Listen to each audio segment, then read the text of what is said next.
Então, pessoal, falamos aí sobre os 4 componentes básicos aí, né, dos modelos fenomenológicos, tá? E vamos adentrar, né, falando um pouquinho sobre cada um deles, tá?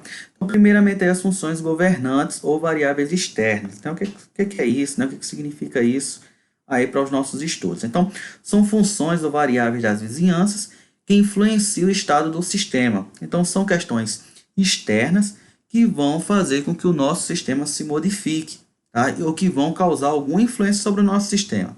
Então, nós temos aí algumas funções que nós chamamos de funções governantes. Nós temos aí a entrada da carga de poluente, tá? Que é uma coisa que pode vir a ocorrer no nosso sistema quando nós estamos estudando e faz parte de um mecanismo externo, tá? Então é algo que às vezes nós não conseguimos controlar. Temperatura, radiação solar, evaporação, fluxo de água entrando ou saindo do sistema, né? Porque nós não temos um sistema isolado, às vezes nós podemos até ter um sistema fechado, mas não um sistema isolado. Então é muito importante que a gente tenha isso em mente, tá? Então essas são características, né, que podem vir a influenciar na nossa modelagem. Variáveis de estado. Então quais são elas, ou melhor, o que são essas variáveis de estado, né? Então, como o próprio nome sugere, uma variável de estado indica o estado atual do sistema, ou seja, indica como é que aquele sistema está nesse momento. Então, a seleção da variável de estado é crucial para a definição da estrutura do modelo. Recomenda-se parcimônia, né? Em tudo que é modelagem, a gente tem que ser muito parcimonioso, tá bom? Então, alguns exemplos aí de variáveis de estado, né? Se estamos modelando o processo de eutrofização, então nós temos aí que ter cuidado com o quê? Concentração de nutrientes, concentração de fitoplâncton, zooplâncton, ou outras características aí, né? Clorofila, entre outros. Então, se a gente está lá no reator, então a gente tem que verificar direito as concentrações de matéria orgânica, tá? De nutrientes também, de nitrogênio, de fósforo. Então, essas são questões que são muito relevantes para nós. Então, essas variáveis de estado, elas são fundamentais nos nossos modelos, principalmente quando nós analisamos os sistemas ambientais, tá bom? Equações matemáticas. Então, os processos físicos e químicos e biológicos, né, eles são representados no modelo por meio de equações matemáticas, que são relações entre as variáveis externas e as variáveis de estado. Então, a gente tem aí uma série de equações matemáticas, seja por características físicas, químicas e biológicas. Então, equações aí de evaporação, sedimentação, radiação, evapotranspiração, oxidação química, precipitação, né? Então, a gente acaba tendo várias, no biológico, crescimento, consumo, produção. Então, a gente tem essas equações matemáticas que vão governar esses processos, tá bom? E é muito importante serem considerados aí e são fundamentais para o nosso modelo matemático fenomenológico.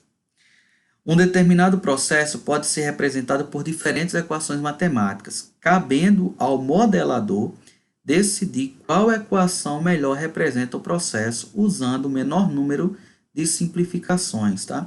Então, eu posso ter várias equações, por exemplo, voltando aí para a qualidade de rio, né, quando a gente está falando aí do processo de eutrofização, ou quando a gente está falando aí do processo de carga de poluente no rio, taxa de aeração e reaeração. Então, aí cabe à pessoa que vai modelar verificar qual a melhor equação se adequa àquela modelagem que eu estou querendo fazer, estou querendo aplicar. Logicamente que eu tenho também que ter um bom fundamentação teórica para poder aplicar essas equações de maneira correta, né, e que aquilo seja de fato representativo. Então, as relações para cada processo podem ser encontradas na literatura ou desenvolvidas a partir de trabalhos teóricos ou experimentais, tá? Então, como a gente já colocou, por exemplo, taxa de aeração e reaeração, por exemplo, às vezes na literatura eu já encontro essas taxas, mas às vezes eu mesmo posso calcular essas taxas a partir de experimentação. Exemplo, quando a gente vai modelar decaimento de cloro em rede de distribuição de água. Então, a gente sabe que o cloro ele é bastante reativo, né? E nós podemos utilizar dados teóricos com relação a essas taxas de decaimento de cloro, ou nós podemos fazer experimentação mesmo, nós podemos colocar concentrações de cloro e verificar o seu decaimento ao longo do tempo, e aí a gente tem uma constante, né, de decaimento do cloro. Então, isso é uma forma bastante importante da gente incorporar o nosso modelo, tá? E aí o último deles aí que são os parâmetros. Um parâmetro, né, é um valor que caracteriza um determinado processo do sistema. Então, cada sistema é muito importante que nós conheçamos os parâmetros que vão caracterizá-los, tá? Então, os parâmetros eles podem ser constantes ou variáveis. Então, alguns parâmetros que nós temos aí: constante cinética, né? Taxa de crescimento bacteriano, coeficiente de difusão, né? O coeficiente de diluição a gente pode ter também. Então, são algumas constantes, são alguns parâmetros do nosso sistema, tá? O grau de complexidade de um modelo matemático é representado pela quantidade de parâmetros empregados. Então, quanto maior for a quantidade de parâmetros, aí aumenta o grau de complexidade do meu modelo, tá bom? Normalmente os parâmetros são obtidos por ajustes de dados experimentais, tá? Então, principalmente quando está falando aí de constantes de constante cinética, né? Então a gente às vezes tem que fazer ajustes com relação à temperatura, altitude. É necessário que a gente faça esses ajustes. E aí aqui nós temos um esboço básico aí do processo de modelagem, né? Como é que se dá o processo? Então, primeiro o processo parte da observação, né? E aí a formulação do modelo físico, quando necessário. Feita a análise, a gente parte aí para a formulação, né, de um modelo matemático, né? Que na observação nós temos o modelo físico, na análise o modelo matemático. E aí, a partir disso, aí nós temos aqui a literatura ou através de experimento, nós vamos extrair informações necessárias para os nossos modelos, né? Podem voltar de novo através, né, desse acesso a essas informações. Nós podemos só voltar para a formulação do modelo.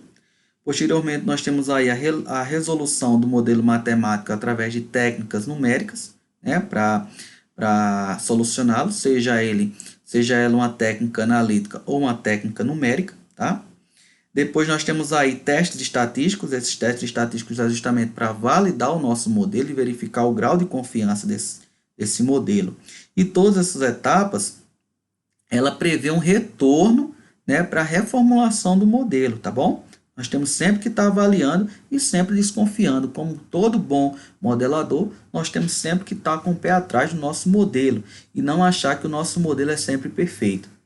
Quem primeiro duvida do modelo é o próprio modelador. Okay? E aí, nós temos a aplicação do modelo. Quando esse modelo ele consegue explicar, consegue predizer, consegue projetar, otimizar, controlar ou qualquer finalidade com a qual você pensou de projetar o seu modelo. Tá? Então, de acordo com essa finalidade, você vai fazer a aplicação e partir para a aplicação desse modelo. Tá bom, pessoal? Então, aqui nós finalizamos essa parte introdutória de modelagem, tá? E seguimos aí para os próximos estudos.